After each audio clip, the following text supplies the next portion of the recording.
It's opening your heart and having an open mind, a childlike mind, and without prejudging. Welcome to the Well Woman Show, where motivated women achieve fulfillment and well-being. You're listening to the Well Woman Show. You're listening to the Well Woman Show. You're going to be in for a good ride. I'm a woman. I would prefer to tell my own story. My story, though it's very personal, is universal. You're listening to the Well Woman Show. And now your host, Giovanna Rossi. Hello, Well Women. Giovanna Rossi here. Welcome back to the show. I hope you've been enjoying my sprinkling of Just Giovanna episodes. Today is an episode where I interview someone pretty fabulous, Dr. Erica Elliott. I'll tell you more about her in a moment. But if you are enjoying the Just Giovanna episodes, you can catch those. I always list them. They say Just Giovanna first, so you know that it's a solo show, just me giving you my thoughts on life and how we can thrive as women, and specific, tools that I sort of coach you through on the show. So I'd love to hear from you. info@wellwomanlife.com if you have enjoyed a show or two or want to suggest a topic for me to cover. You can also, I would very much appreciate a review and rating on iTunes if you want to go over and do that. And I know a lot of you are finding the show on NPR. It's at the NPR One app. So definitely share that with your pals. Today, I'm excited to share with you an interview I did with Dr. Erica Elliott. She's a medical doctor and adventurer who served as a teacher on the Navajo Reservation in Arizona and in the mountains of Ecuador. She's known as the health detective because she treats mysterious and difficult to diagnose illnesses at her clinic in Santa Fe, New Mexico. She's recently released the book Medicine and Miracles in the High Desert, My Life Among the Navajo People, and it's all about her experiences. On the show today, we talk about her mythological journey to find purpose, and this is really relatable, so definitely want you all to hear her journey to find purpose. We also talk about how to understand other cultures, and I ask her about cultural appropriation. And we talk about how to keep going in the face of adversity, something we all need to know about. You can find all the links and info mentioned today at wellwomanlife.com/171show. You can also continue the conversation with us in the Well Woman Life community group at wellwomanlife.com/Facebook. Now to my interview with Dr. Elliott.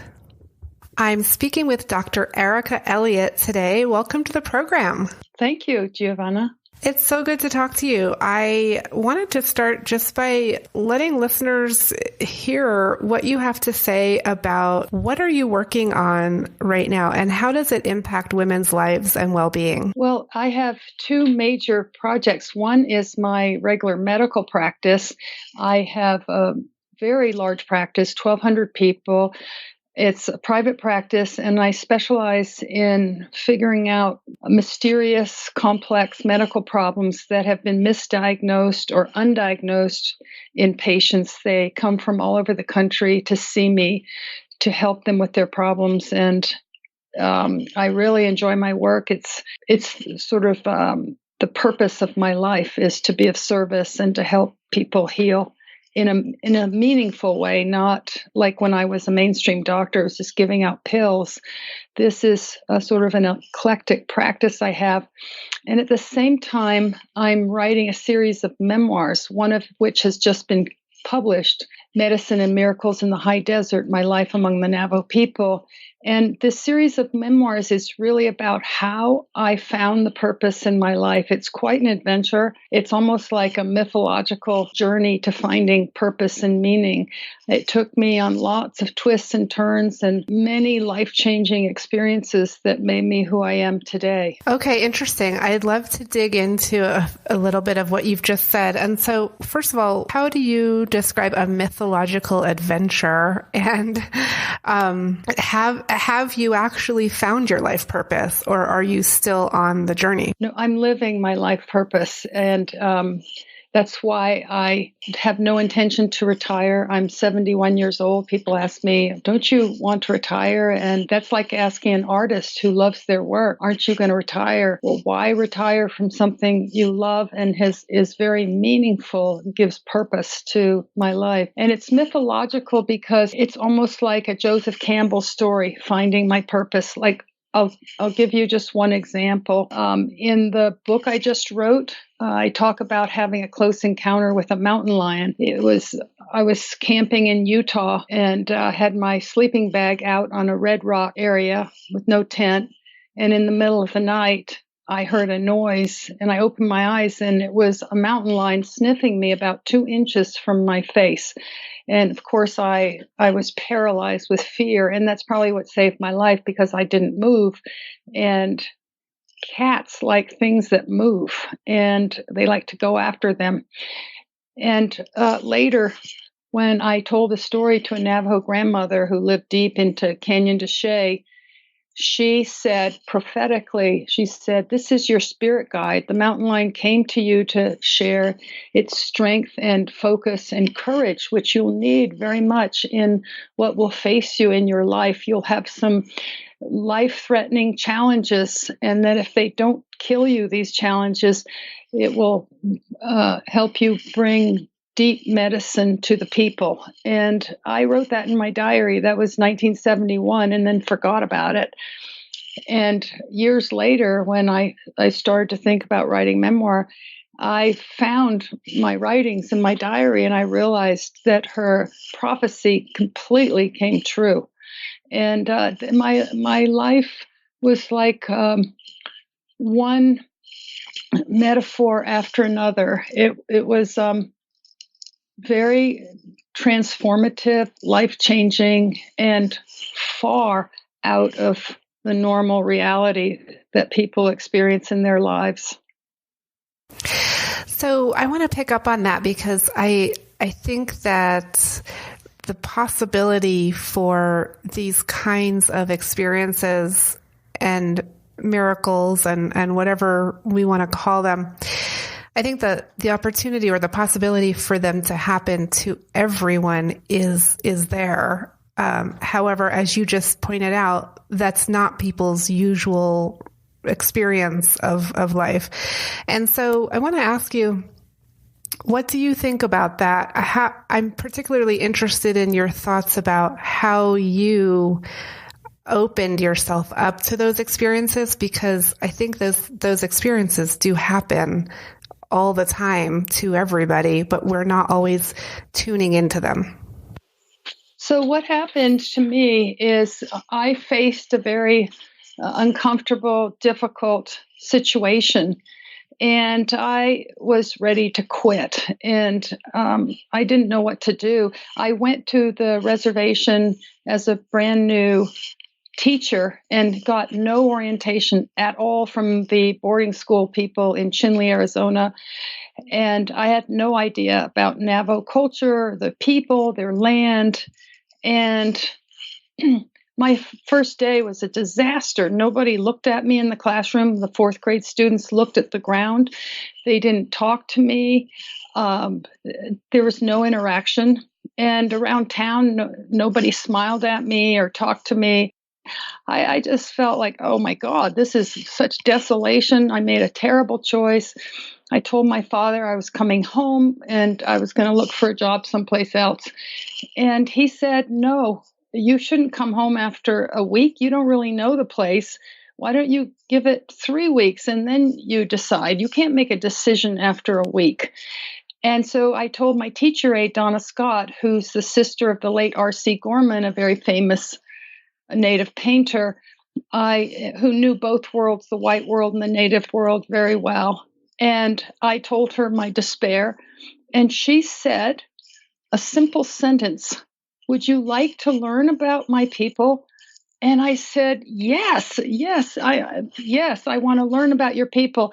And so she analyzed for me, helped me understand the first day of class and all the terrible mistakes I made, cultural mistakes, because out of ignorance. And when she said the people didn't look at me, it's for two reasons. One, they were so shy because they came from very remote areas. Unlike the public school kids, they weren't used to white people. And they didn't speak to me because they didn't speak English. And they were also looking down to show respect. I felt so ashamed of myself for passing so much judgment on stuff that I didn't understand. This was so shocking to me that I decided I was going to stay and really learn about the people. And Donna Scott said the best way to really make contact with these kids is, why don't you try to just learn a few words of Navajo? So she taught me how to say, good morning, my children. My name is Erica Elliott. And what's your name and where are you from? So I practiced and practiced. It's the strangest language. It was so hard. All these glottal stops and guttural sounds. So I practiced in front of the mirror late into the night. I walked into the classroom and said, Yate shalchina. Erica Elliott, and the whole class looked up at me. Every face looked up at me in total shock. And then the whole class burst out laughing. And that was the beginning of the most profound, life-changing experience in my life. I fell madly in love with the students. And in the process, I learned about I got a glimpse of what my purpose in life was, just a glimpse that caring about people I could make a difference in people's lives just by caring about them. And in turn, they could make a profound influence on my life. This experience, if I had gone home like I had wanted to, I would have missed out on the most amazing experience of my life. I was invited to the people's homes, their ceremonies. I saw things white people don't see ever. And I participated in their ceremonies, the traditional ceremonies, the peyote ceremonies. I saw one miracle after another that to this day, I can't explain how it happened. I'd have to use very advanced physics to come up with some kind of believable explanation. I documented all of this in my diary because it was so otherworldly what I was experiencing and so life-changing that I thought, I'll never believe this a few years from now, because this is so far from ordinary reality, what I'm experiencing. And so I think we all face challenging things, and the tendency is to turn away. Whereas if we open our hearts and face what we're scared of or dismayed with head on, we have the potential of doing something similar. Maybe not with the Navajo people, but with our relationships, with our people of other cultures and so forth. It's opening your heart and having an open mind, a childlike mind, and without prejudging. Yes, and that is really difficult for most people. And so I think we're at a time in our society where we really need that. I guess we always have been needing that, but it seems particularly pertinent right now. And so I know in your book, you described some of these stories and these situations where you had to make a decision. What were you going to continue, or were you going to quit, right? And you tried to quit several times, and something always pushed you to continue. And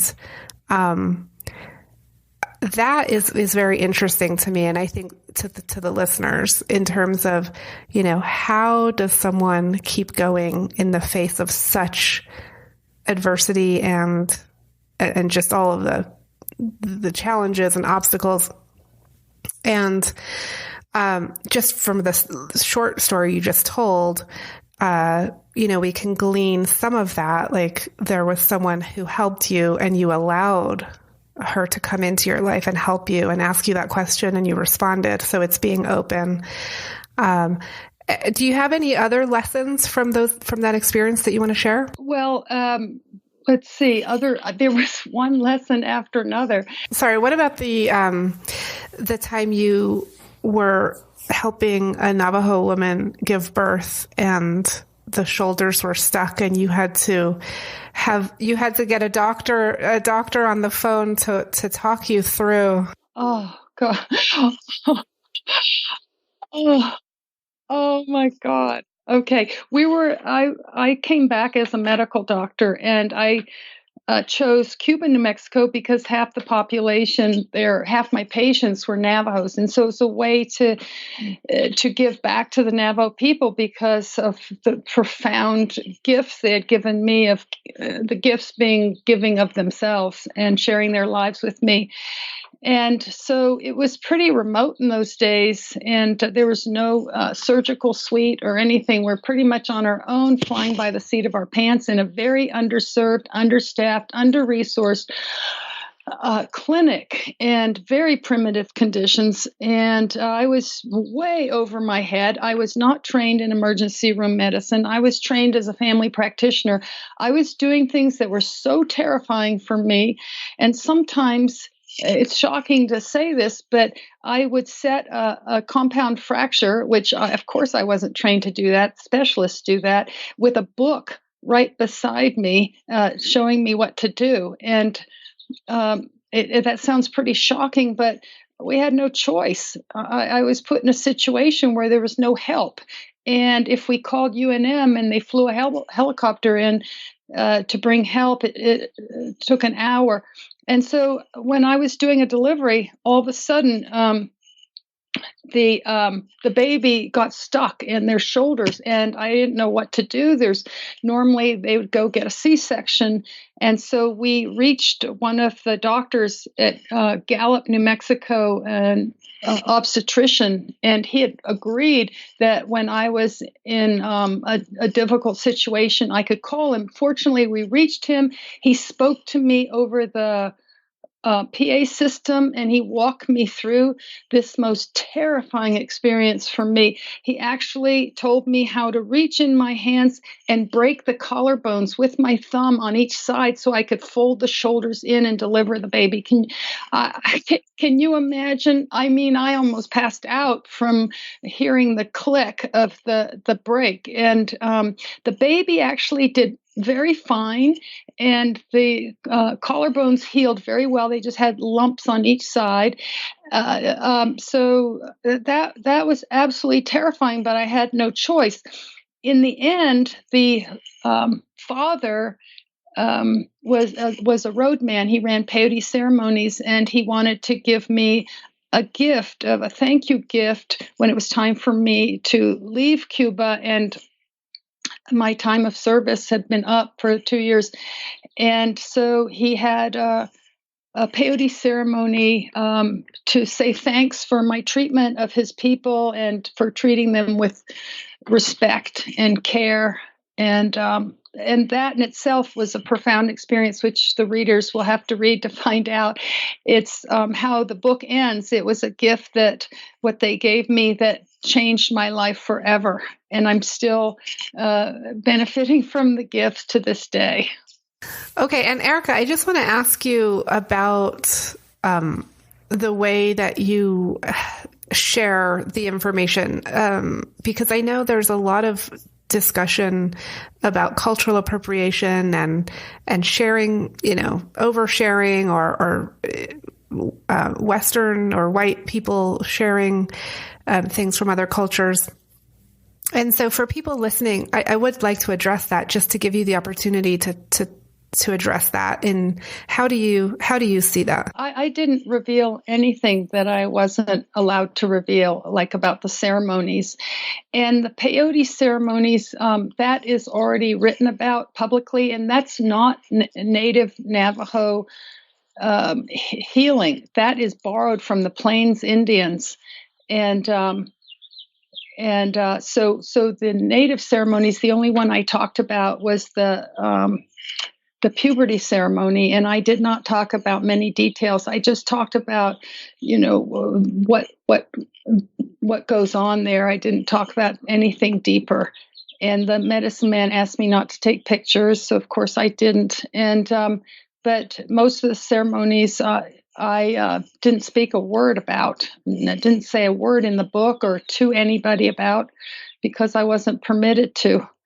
And so I mostly wrote about just things that happened to me. This is not an expose on Navajo history and culture. This is about my experience and how the Navajo people helped me be a better person, helped transform my life. This is more like an homage to the Navajo people, a tribute. This is not an expose. This is not a history book. It's not, and I'm not an anthropologist. I'm a human being who is deeply impacted by the people. Okay, we're talking to Dr. Erica Elliott on the Well Woman Show, and we'll be right back. Whether you're just starting your journey or you've been on it for months or even years, the Well Woman Jumpstart is a great place to begin. So you might want to know, what's the outcome? How will I benefit from this? If you want to reach the income, impact, or intimacy goals you have, you can jump right in with this awesome jumpstart. You'll learn what your unique superpower is, which is super important for everything else you'll be working on in your life. You'll learn proven tools to address your particular challenge. You'll get real clarity about your life and your big goals and challenges. And you'll get to talk to me, Giovanna, one-on-one, and I'll give you feedback and insight specifically on your goal or challenge. If you're ready to jump in, go to wellwomanlife.com/jumpstart. And you'll receive the Well Woman Life Transformation Framework, in-depth videos and podcasts, and then a 30-minute call with me to pinpoint your challenges and superpowers. And then you'll get the downloadable PDF worksheets that go along with all of this, so you can really dig in. I'm super excited to be able to offer this now, and it's really accessible for everyone. Go to wellwomanlife.com/jumpstart.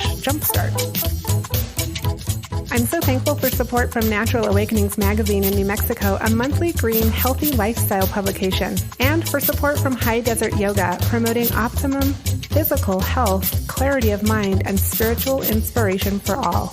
This episode of The Well Woman Show is brought to you by Collective Action Strategies, supporting organizations that support women and families, and by Well Woman Life Movement Challenge Quiz, your resource for living your best life. If you're in burnout or major transition, this is your time to figure out what's holding you back from making the changes you need to make in order to live your fullest, most joyful life. The cause of all of our challenges, personal or professional, can actually be rooted in the lack of internal superpowers and or external support. Our Well Woman Life framework tells you which stage of the Well Woman life cycle you're in and what to do about it so you can truly live your best life. You can find out more at wellwomanlife.com/quiz. We're back with Dr. Elliott and her book, Medicine and Miracles in the High Desert, My Life Among the Navajo People. Erica, we're going into the segment called Superpowers for Success. It's the way we end every show. And I want to ask you a few quick questions that will help distill some of your experiences and advice into kind of tips for the listeners, and that so that they can use them in their lives. The first question I have for you is, what does success in life mean to you? It means becoming who you really are, following your calling in life. Everybody has a different calling, whether it's to be an artist or a baker or whatever. It doesn't have to be a doctor or a teacher. It's whatever your gift is to the world. Find your gift and use your gift in service to others, and you will be a very happy person. And when did you know, Erica, that you were really good at what you do? Well, I knew I was good after living with the Navajo people. I knew I was good at caring about people and loving people in a non-romantic way. I could deeply love and see people for who they were. So I knew I had that gift, but I didn't know what the right vehicle was. When I went into mainstream medicine I thought, oh, now I found it. But mainstream medicine was not my higher calling at all, because I did not feel I was really helping people heal. I was just helping them manage their symptoms. And it didn't allow me to have like a deep connection with them. But once I left that golden path, so to speak, and practiced my own kind of medicine, I thought, wow, I'm finally home now. I'm home to myself. I'm doing what I'm meant to be doing. This is truly my purpose in life, because I'm combining my natural gift for understanding the body. And I've always been terribly interested in the body and healing, and my natural tendency to love people. Love in a really, really deep way, where I really see who they are and appreciate them and don't judge them. Erica, can you describe a personal habit that contributes to your own well-being? And I'll just preface this by saying, in your introduction, you talked about running a practice of 1,200 people. That's a huge amount of management and work, and the fact that you've taken the time to, have this interview right now is, I don't know what else other balls are in the air while you're doing this, but I'm sure there are. And so how do you take care of yourself? I have to spend time in nature. Nature recharges my battery. So I walk barefoot, by the way. I have the river right behind my house, the Santa Fe River. So I walk in a trail barefoot every day, and I lie on the ground and I give thanks, and I meditate, all combined in one. So, because I only have time to do that, to combine everything together, the meditation, a little bit of Qigong, and walking barefoot, lying on the earth, being in the sun for a few minutes, and looking out at the sky and the clouds and the mountains. That helps me be really strong. Okay. And you've alluded to this next one a little bit already, but I'm going to ask you, what superpower did you discover you had only to realize it was there all the time? I have a really strong intuition. And when I sometimes didn't listen to it, and when I didn't listen to it, I paid a price for it, sometimes a very big price. And so I think everybody has intuition. We just have to tune in, be quiet, and listen for it. Listen to what our inner wisdom is telling us, because we all have it. Yes, we do. We talk a lot about that on the Well Woman Show, so I'm glad you brought that up. That's one of the 4 stages of our framework, the Well Woman life cycle. And the sort of premise is just what you said. We already know. We just need, we just have to tune into it. And so I'm very interested in these moments where people do tune in and what happens. And then, of course, when they don't tune in and they realize later, like you just said. So that's a whole other topic and conversation. But just to continue here, I wanted to ask you, what advice would you give your 25-year-old self? I would say you're just right the way you are. Don't go for perfection, because that's almost like an illness, because there is no such thing as perfection, because we're already perfect already, even with all our mistakes and our flaws. And so trying for perfection is a prescription for being miserable in one's life. And so just love who you are right now, with the whole mess, the whole flaws, everything that you perceive as flaws. It's wonderful if you can just accept who you are right now. Yeah. It's surely a lot smoother, that's for sure, than fighting with yourself all the time. Erica, do you identify as a feminist? With a small f, yes. With a large F, not so much, because I try to relate to people on a non-political level because politics are so incredibly divisive. But yes, I've been a feminist my whole life. I do things that my whole life I've done things that I've told that girls can't do. For example, I was told that all the mountaineering I've done, I was in a climbing club in Ecuador that didn't allow girls. And somehow they made an exception for me and to climb with them very big mountains. Like I was the first American woman to climb Aconcagua, which is the highest mountain in the Western Hemisphere. It had been climbed by 6 other women, but I was the first American. And then I have a peak named after me in South America because had never been climbed before. And the boys I was with, they said they wouldn't do it, the young men. And I said, well, I'm going to do it. And they said, no, you're a girl. You can't do that. And I did it. So I never let my gender interfere with doing things I really felt I need to do. Okay. Couple last questions here. What makes a good leader? I think a good leader has to be authentic. They can't be in it for the power because then they don't have as much credibility. So authenticity to me is, if I have ever had a leader, like Thich Nhat Hanh was a spiritual leader for me for a while, he was totally authentic. He was not teaching to aggrandize himself or for making his ego bigger. And so for me, that's terribly important in a leader, to really want to serve the people and not just serve themselves. Okay, Dr. Elliott, you're a leader yourself. You're living your life purpose, as you say. What is your greatest challenge right now? I can't do all the things that I'd like to do. I have so many projects I'd like to do, and I have to be kind to myself and not overextend myself. So that's the big challenge for me. Okay. And final question. What are you reading right now? What's on your nightstand?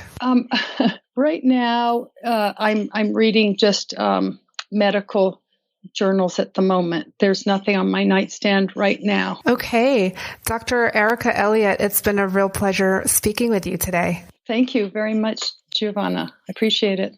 That's it for our show today. Remember, if you need support to live your Well Woman life, head over to wellwomanlife.com/Facebook to join us.